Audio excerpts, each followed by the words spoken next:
ఇప్పుడు అరుణాచలం నుంచి మేము రిటర్న్ అయ్యింది వేలూరు శ్రీపురం గోల్డెన్ టెంపుల్ చూడడానికి వెళ్ళాము. అక్కడ వచ్చేసి స్పెషల్ టెంపుల్ అండి, చాలా స్పెషల్ టెంపుల్ అని చెప్పొచ్చు. గోల్డెన్ టెంపుల్ అందులోనే అర్థమైపోతుంది కదా, ప్యూర్లీ గోల్డెన్ టెంపుల్ అండి. లక్ష్మీనారాయణ అమ్మవారు ఉంటారు, చాలా కలగా ఉంటారు. కాకపోతే ఈ టెంపుల్లోకి వెళ్ళడానికి ఎక్కడా లేని ఒక డిఫరెన్స్ అయితే ఉంది. ఏంటి అంటే మనము టెంపుల్ లోపలికి వెళ్ళగానే శ్రీచక్రం ఉంటుంది కదా, శ్రీచక్రం డిజైన్లో చుట్టూ అమ్మవారి చుట్టూ ఉంటుందండి. ఆ శ్రీచక్రం మధ్యలో అమ్మవారి గర్భగుడి ఉంటుంది.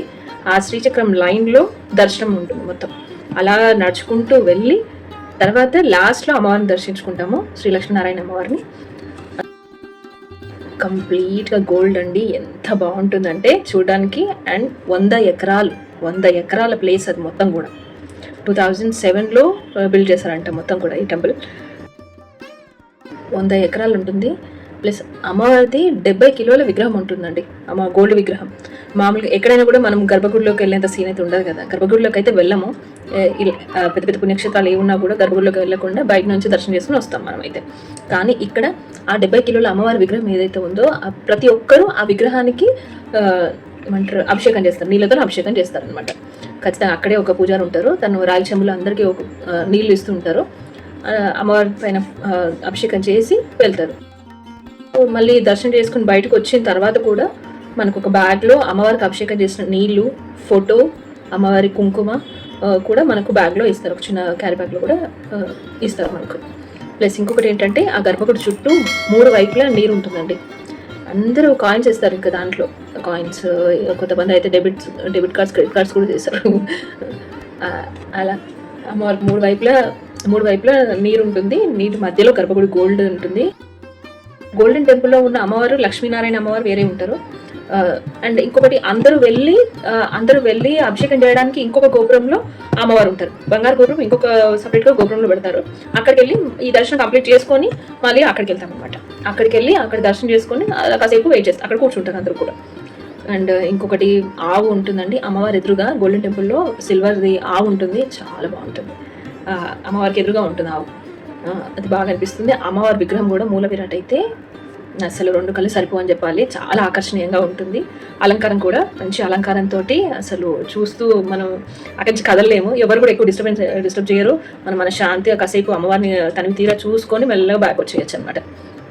అండ్ అక్కడ కాసేపు అమ్మవారి గర్భగుడి ముందే అక్కడే మంచిగా ఓపెన్ ప్లేస్, కోనేరు ఉంటుంది కదా, మనకి వాటర్ ఉంటుంది కదా, అక్కడ స్టెప్స్ ఉంటాయి, చాలా వరకు అక్కడే కూర్చొని రిలాక్స్ అవ్వచ్చు. ఎంత పెద్ద వ్యూ అంటే అండి, లోపలికి ఎలాంటి ఫొటోస్ కానీ ఏది అలౌ చేయరు.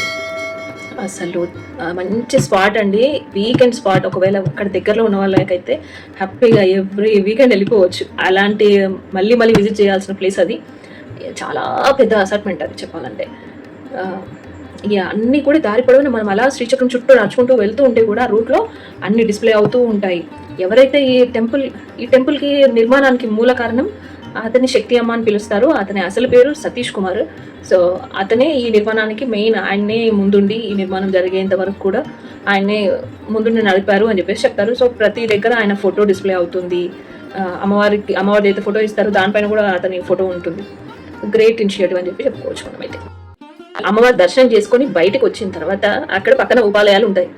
వినాయకుడి విగ్రహం 1700 కిలోల వెండితో తయారు చేస్తారండి. మీకు అది కూడా మీకు వీడియోలో కనిపిస్తుంది చూడండి.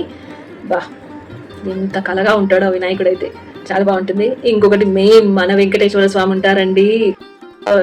తిరుపతిలో మనకు అంత టైం ఇవ్వరు కానీ అండి, ఇక్కడైతే ఎంతసేపు అలా నిలబడి చాలాసేపు చూసుకోవచ్చు. నేనైతే మంచిగా అక్కడ కొద్దిసేపు స్పెండ్, అక్కడే గర్భగుడి ముందు స్వామివారికి మనకి ఒక గడపే ఉంటుందండి అంతే. అక్కడ చాలాసేపు స్వామివారిని మనస్ఫూర్తిగా మొక్కుకొని బయటికి రావచ్చు. చాలా అంటే చాలా కలగా ఉంటుంది. సేమ్ తిరుపతిలో అలానే ఉంటారేమో అనిపించింది నాకు, దేవుడు అలంకారంతో దగ్గర నుంచి చూస్తే సేమ్ అలాగే ఉంటుంది. చాలా బాగుంటుంది వెంకటేశ్వర స్వామి కూడా. స్పెషల్గా ఫండ్స్ ఎవరైతే ఇస్తారో, డొనేట్ చేస్తారో వాళ్ళకి శ్రీచక్రం చుట్టూ నడుచుకుంటూ వెళ్ళాల్సిన అవసరం లేదు. వాళ్ళు డైరెక్ట్గా అమ్మవారి దగ్గర దర్శనానికి వెళ్ళొచ్చు.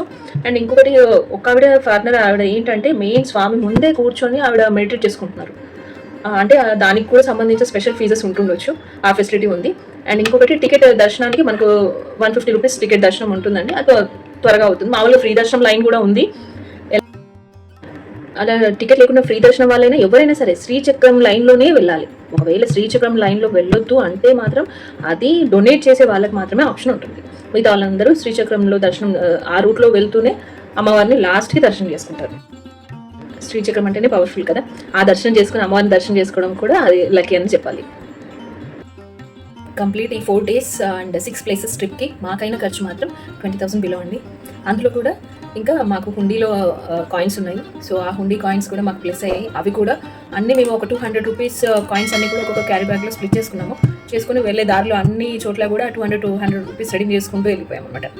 సో అది ఒకటి. ఎక్కడ కూడా ఎక్కువ ఖర్చు అయితే మనకు దర్శనాలకు వేలు పెట్టి మనకు ఖర్చు పెట్టింది లేదు. అండ్ ఇంకొకటి కార్ కూడా మనకు సిఎన్జీ వెహికల్ అవ్వడం వల్ల అది కూడా కొంచెం అడ్వాంటేజ్ అవుతుంది.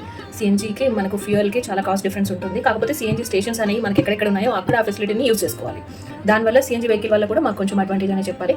అండ్ ఇంకొకటి డ్రైవర్గా ఎవరైతే వచ్చారో అశోక్ అనే అతను, తను కూడా మనకు మా ఫ్యామిలీ ఫ్రెండ్ కాబట్టి అది కూడా బడ్జెట్ ఫ్రెండ్లీలోనే అయిపోయింది.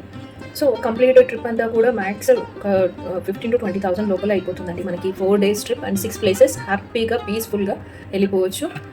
మేము ఇంకా వేలూరు నుంచి లాస్ట్ హైదరాబాద్కి రిటర్న్ అయిపోయాం ఆ దర్శనం అయిపోయిన తర్వాత. వేలూరులో కూడా మాకు ఒక 2 hours టైం పట్టింది. వేలూరులో అయితే అమ్మవారి టెంపుల్, శ్రీపురం అమ్మవారి టెంపుల్లో 2 hours టైం పట్టింది. బయటకు వచ్చి అక్కడ నుంచి రిటర్న్ డైరెక్ట్గా హైదరాబాద్ వచ్చేసాం. సాటర్డే బయలుదేరితే వెడ్నెస్డే రోజు మార్నింగ్కి హైదరాబాద్ చేరుకున్నాం. సాటర్డే, సండే, మండే, ట్యూస్డే కంప్లీట్గా 4 days. ఇప్పటివరకు ఈ ట్రిప్ విశేషాలు మీ అందరికీ నచ్చినాయని అనుకుంటున్నాను. ఒకవేళ ఏమైనా తప్పులుంటే క్షమించండి. ప్లీజ్ మా ఈ ఛానల్ని సపోర్ట్ చేయండి. Subscribe, like, share and comment అండి. Thank you so much.